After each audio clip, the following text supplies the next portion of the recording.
মুজাদ্দিদে জামান আল্লাহর ওলি আল্লামা আজানগাছি রাহমাতুল্লাহ আলাইহি যে কথাগুলো বলেছেন মেনে নেন। আমি বলবো তিনি আলাদা দল করতে আসেন নাই, তিনি এসেছেন আল্লাহর নবী মুহাম্মদুর রাসূলুল্লাহ সাল্লাল্লাহু আলাইহি সাল্লাম দরদি উম্মতের জন্য।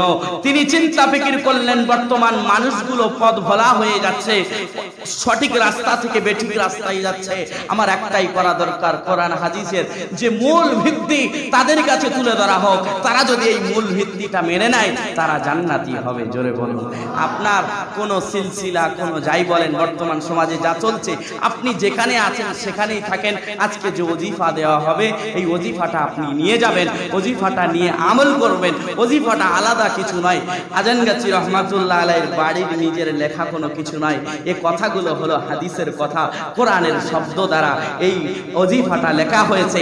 আপনি সূরা ফাতিহা পড়বেন, আপনার আমলনামায় 20 পারা কালাম পাকের সওয়াব লেখা হবে। আপনি সূরা ইখলাস 3 বার পড়বেন, 1 খতম কালাম পাকের সওয়াব আপনার আমলনামায় লেখা হবে। আপনি সূরা ফালাক নাস পড়বেন, আপনার জাদুটনা যত খারাপি আছে শয়তানের ধোঁকা সবকিছু থেকে আপনি এই সূরা ফালাক আর নাস যদি পড়তে পারেন, আপনি সমস্ত খারাপি থেকে নিজেকে দূরে রাখতে পারবেন, আপনাকে শয়তান স্পর্শ করতে পারবে না। বলুন না সুবহানাল্লাহ। অনেকেই আছে তাবিজ বানাই, এই বানাই, অনেক মাওলানার কাছে গিয়ে বলে এই হয়েছে তাই হয়েছে।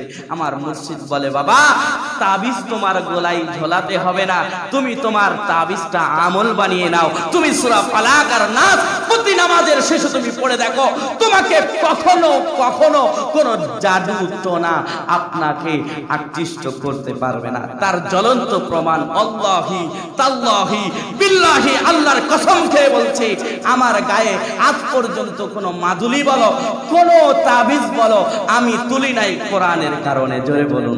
কোরআন আমল করেছি, কোরআন আমাকে সমস্ত খারাপি থেকে দূরে রেখেছে আল্লাহর বান্দা হিসাবে। জোরে বলুন।